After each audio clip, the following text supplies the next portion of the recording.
はい、こんばんは。村岡正則です。今日はですね、川にやってきました。4月入って街は新入社員フレッシュマンで溢れ返っておりますが、私も東京にね戻ってきて、ちょっとシーバス三昧という毎日の3日目かな。ちょっと今日からカメラ回していこうかなと思って回していきます。で、今日夕方満潮で、多分間もなく上げいっぱいで、この後下げるんで、その下げしをやろうかなというところなんですけど、ちょっとね、久々の撮影でバッテリーを1個しか持ってきてなくて、予備バッテリー持ってくるの忘れちゃったので、もしかしたら短い動画になるかもしれません。短いうちに勝負つけたいと思います。あ、いいですよ。はい、ありがとうございます。はい、どうぞ。はい、はい、チーズ。さて、じゃあやりましょう。まずルアーはですね、ナレジつけていきます。ナレジ6号で。いやー、でも3月飛び回りました。 JAL の、搭乗回数が3月末まででもう20回だったかなぐらいになってましたね。花粉から逃げ回るというテーマであちこち行って、でもタイミングすごい悪くて、東京戻ってくる時に飛散日で、自分がどっか行ってる間は東京も3月寒かったじゃないですか。だからあんまり飛んでなくて、戻ってきてからまた飛んでるみたいな感じで、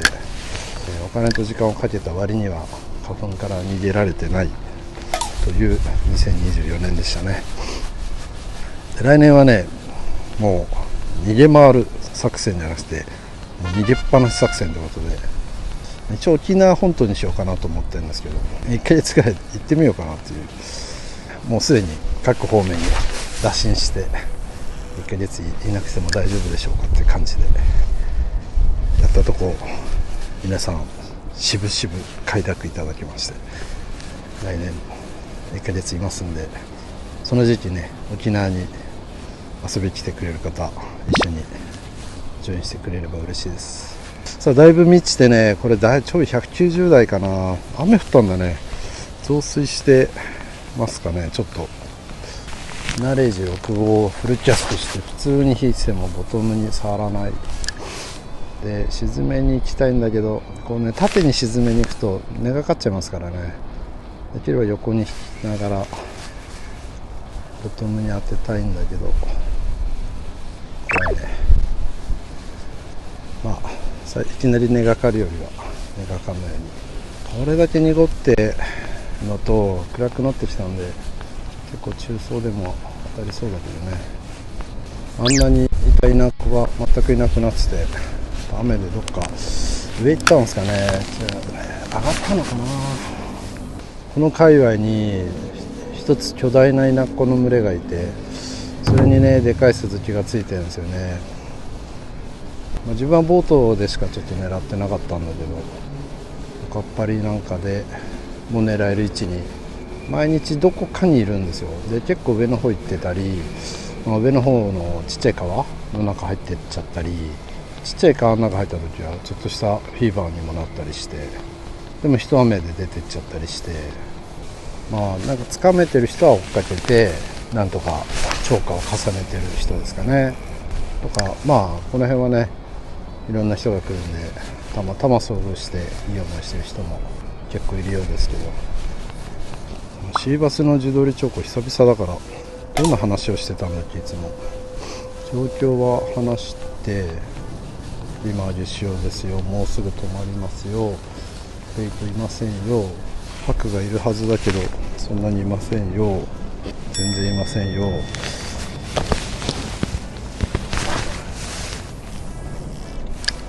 ちょっと釣り込みます。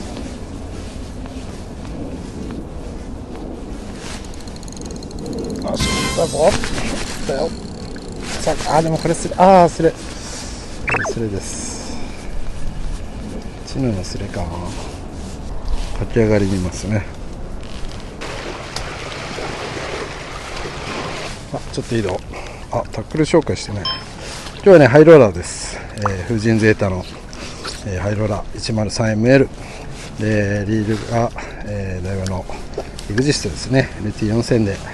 でラインが東レのシーバス P パワーデーム、今日は1号リーダーが東レのなんとかリーダー20ポンドぐらいです。船ハリス5号だったような気がする。今日は夜だけど多分そこで食いそうなんですよね。そこに大雨で濁ってるんで水面にベイト浮いてないから、同じ潮で下は海水がいい海水が入ってるんで、ちょっとまず海水好きっていうのかな。満タンになったところで上ずるようなら競争かなと思ってます。まずデイゲームと同じようにしっかりとボトムを取ってなんだけど、ここが取った瞬間根がかかるんで動かしながら触っていくって感じですかね。今日は全然人がいないんで、昼間いるって言ってましたね。でも昼間いたけど今全然いないので、アップドアイをアップクロスの度合いをドアップ気味に投げた方が多分釣れるんじゃないかなと思います。大潮みたいなね、潮が150、180ぐらい今日引くのかな。朝180上げてきたんで今日ね、そういう潮回りは多分隣にアングラーがいてお互いのね気持ちよく釣りできる範囲のアップクロスとかだと多分足りなくてラインが持ってかれちゃってて想定のレンジに入らないとか、釣れないあるあるになりますね。釣れない人あるあるパターンに陥るんで、今だとこれぐらいだから36度ぐらい、それぐらいで心地よくバイブレーションも動くし、流れでラインが持ってかれてルアーが浮いちゃうってことがないアップの角度ですね。で緩けるほど直角に投げられるんですけど、速いともうドアップで投げるしかない。今これボトム3から3メーターちょっと 3.5 とか下手したら4メーター近くあるので相当入れていかないとボトムに触らないです。厳密にボトムってよりはボトムから1メーター上ぐらいをルアー引いてればチャンスはあるんで、触ると根がかかるから、経験上どれぐらいっていうのは分かってるんで、そのちょっと上を引いてる感じですかね。たまにブルーンつって跳ねさせて誘うのもありだし、アップにすればするほどアクション弱くなっちゃうんで、そういうね誘いを入れるっていうのもありですね。レンジは入るけど水つかまないからね、ルアーはあんまり動かないので、だから動くタイプの鉄板に入れてってもいいですけどね。全然ハクがいなくなっちゃった。あ、いたいたいた。つかベイトです。今日出る感じはしないね、こいつらに。ここの場所どことは言いませんが、めちゃくちゃ有名な場所なんですけど、いろんなハウツー動画あってて、いつもそれ言わないとって思うことがあって、バイブレーションでね釣るんですけど、バイブレーションの飛距離を毎回同じ距離投げてたらダメで、バイブレーションって投げて沈んでこう上がってくるルアーなんで、飛距離を軽く投げる、中くらい投げる、フルキャストするで、それで通すね、こう縦のレンジの勝ち線によっては上がっていくようにしてたり下がっていくようにしてたりできるんで、距離をね変えるのすごい大事なんですよね。それで釣果は結構変わると思うので、言わなくても分かることだったりもしますけど、自分なんかはサイコロの6、12345 6みたいなイメージで落として通すコースを変えながら、レンジもねルアーが取る深さもね投げる距離で変わってきますから、意外と短距離で当たったりもするんで、一回フルキャストでずっと当たんない釣りしてる人結構多いんですけど、実はちょいとドアップっていうのもすごい釣れるんで、こういう感じでちょいとというのも6頭2頭は入れるということですね。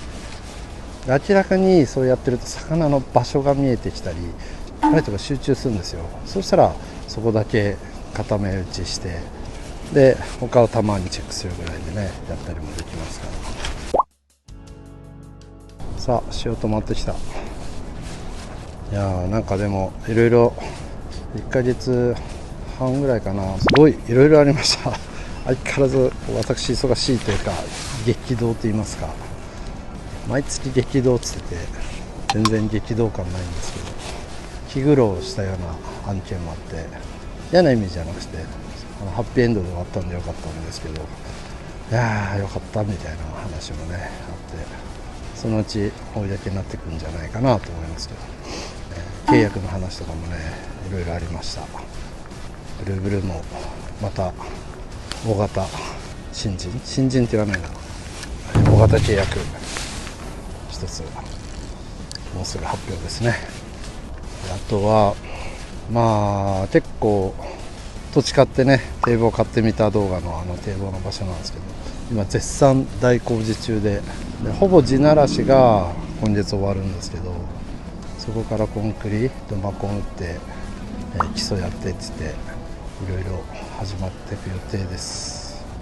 でもなんか、いよいよそういう中で自分もねいろんな人巻き込んで、いろんな人が集まってみんなでアイデア出しっていうんですかね、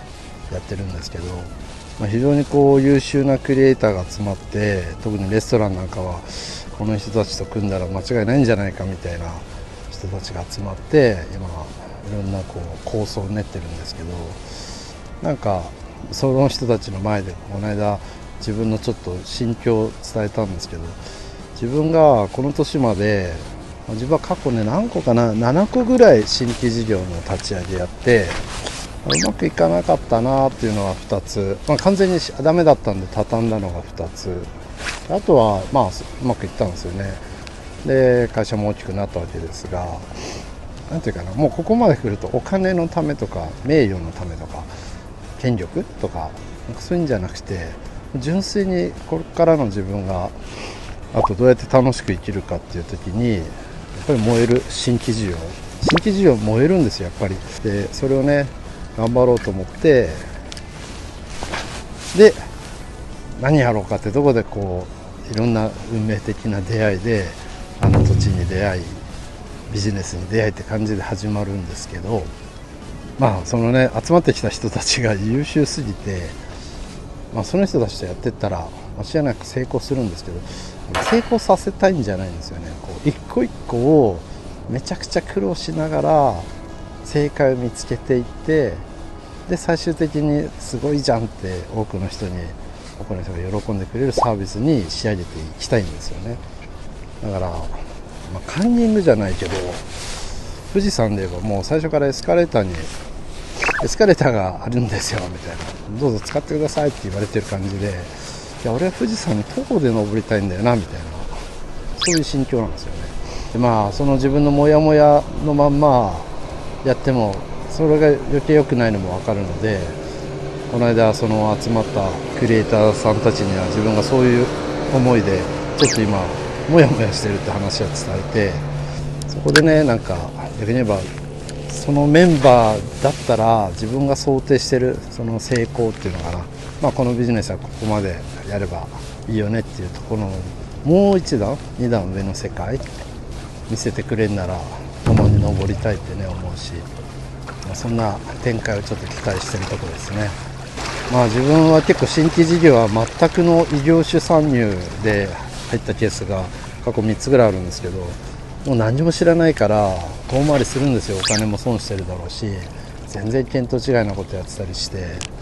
要は周りにね鼻で笑われてる空気も感じたりしながら、でもやっていくと分かるんで、これ全然違うじゃんっつって修正してっつってで正解につなげていくんですけど、その過程がめちゃくちゃいいんですよね。その周りの笑われてる感すら心地いいっていうんですかね。それすげえとんがってんなと思うんですよ。去年の紅白、一昨年の紅白かな、去年だったかな、 x ジャパンのYOSHIKIがラストロックスターズってバンド名で、有名な人たち集めてロックやってたじゃないですか。で自分それ見てて正直最初これはダサいと思ったんですよね。YOSHIKIファンの人には申し訳ないんですけど、俺も YOSHIKIファンなんですけど、これはダサいと思ったんですよ。でラストロックスターって自分で言っちゃダメだし、これぞロックっていうコテコテな感じでやってんのがなんか恥ずかしいなって思ってちょっと痛々しく見てたんですけど、でも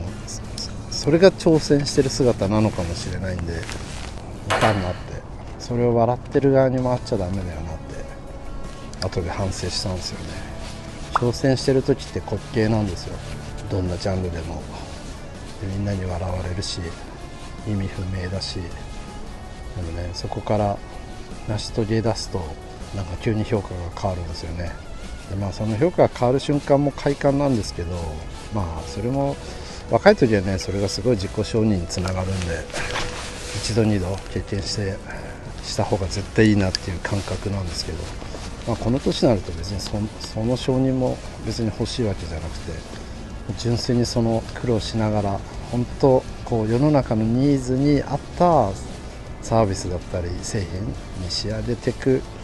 試行錯誤が楽しいですよ。でそれを一人で悩んで孤独にやるのか、それとも優秀なブレーンで精度よくより高くねやるのか、どうしようかな。どうしよう。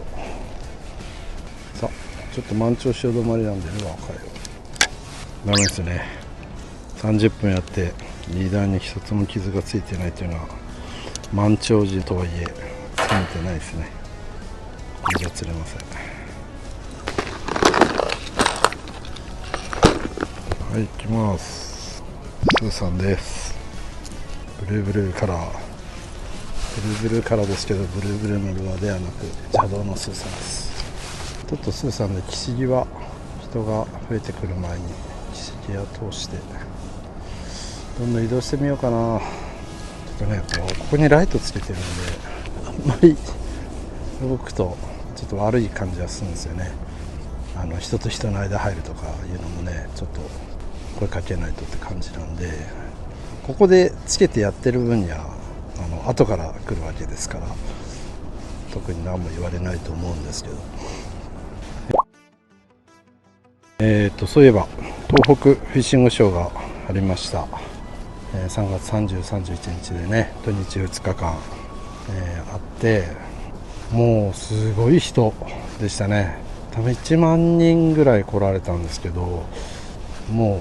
すごかったです。会場内ごった返して、でブルーブルも本当に多くの人が来てくれてとても嬉しい感じだったし、自分に来てくれた人もすごいいて本当にありがとうございました。なんかたくさん励ましの言葉もらって勇気づけられたし、なんだろうな、東北の各フィールド、東北中からね人来られてたんで、ここ来ないんですか、ここ来ないんですかっつって、たくさん行っていただいて、行きたいなって本当に思いましたね。フィッシングショー的にはこれで最後かな。あとは金沢が延期になって、どうなったんだろうな、金沢が延期になっちゃったけど、6月にやるらしいので、やれるならブルーブルーもね、前回日程合わずだったんですけど6月ならって話になってたと思うんですけど、そういえばその話どうなったかまだ分かんないや。まだバチはバチじゃないか、びっくりした。もうさすがにバチのシーズン終わりですね。はい。で、結構ね各メーカーさんといっぱい話ができたんですよね。普段開催時間中はもうお客さんの対応で目いっぱいだったんですけど、なんかね楽屋がしっかりあって、楽屋後ろでちょっとした休憩時間とか、あと始まる前と後に結構余裕があって、いろんなメーカーさんといろんなお話しして情報交換できました。釣り具業界はあんまり良くないようですね。皆さん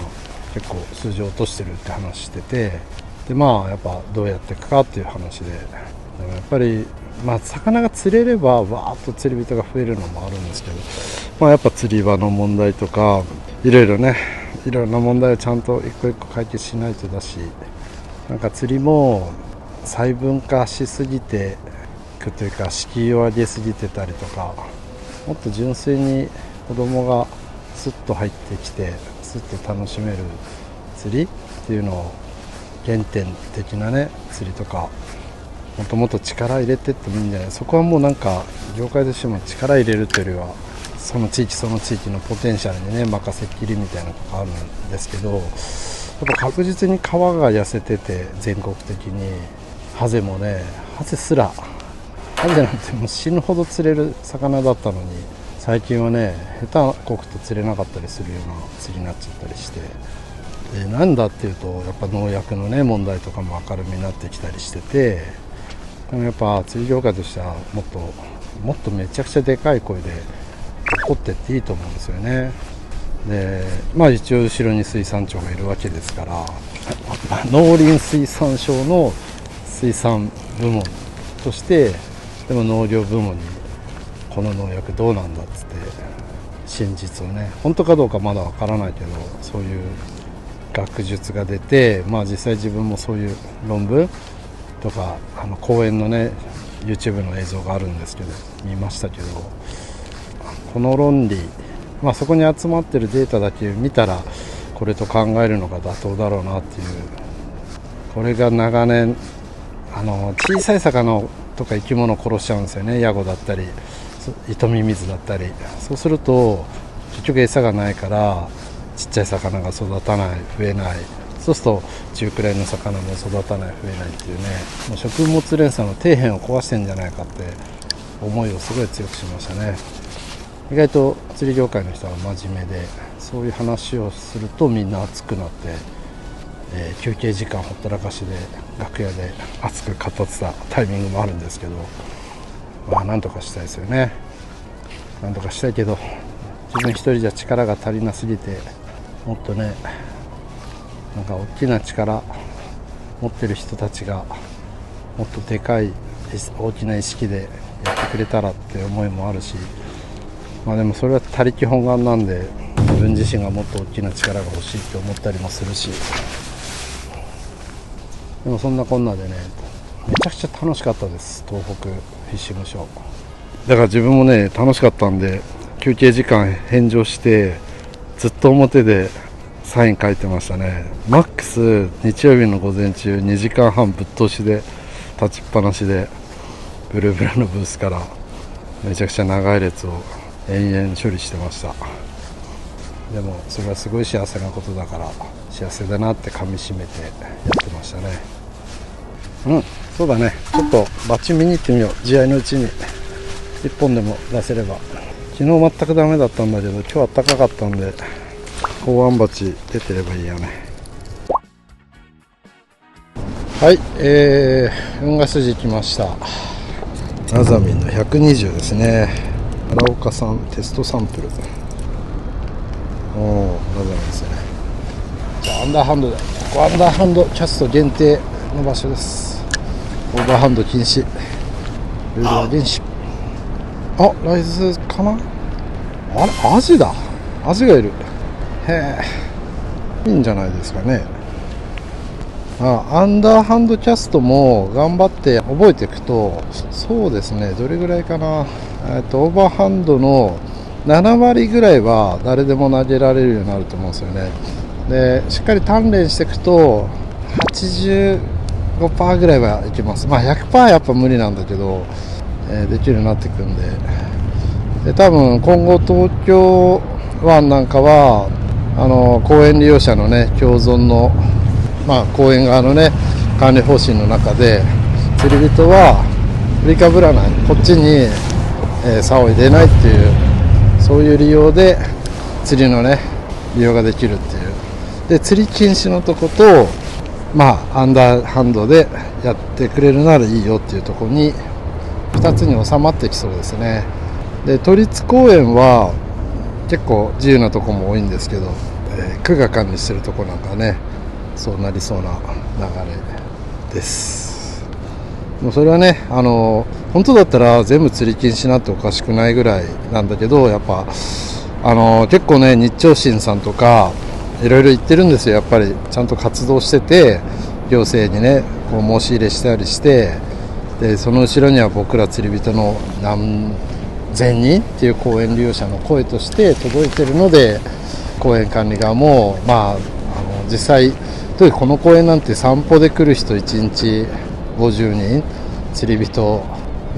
仮にねちゃんと釣りができるっていうのが周知されてれば週末なんか200人みたいな感じで、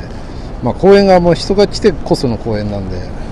そういう点でね釣りに向いてるところはそうやってこう釣りのルールを他の利用者と共存するように頑張ってくれてるんで、僕らそれを壊さないようにして守っていきたいですよね。そうあってほしいんだけどねそこから先は愚痴になっちゃうから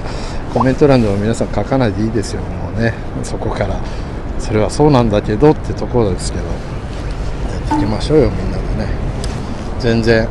60メーターぐらいだったら50メーターかな、52、3飛ばせますね。アンダーでも練習のみです。昨日よりは生命感がありますね。ハクもいっぱいいるし、昨日も北風ピューピューで頑張ってやってたんだけど、寒さで耐えきれず55センチぐらいの1本で組本ディープで1本取って終わっちゃったんですけどね。すごいハクのルアーが一つもない。いやもう8時半か。あとちょっとスーッとしたら今日は終わりにします。ちょっと短時間で1時間ちょっとでしたけど、なかなか高安鉢がね始まらないんだよな。さあじゃあちょっと今回ホゲになっちゃいましたが、またおかっぱりシーバスおよびボートシーバスぼちぼち上げていきますんで楽しみに見てください。ご視聴ありがとうございました。海の中はだいぶ春っぽくなってきたね。桜の花びらも網がいてバチがいてね、楽しいシーズンになりました。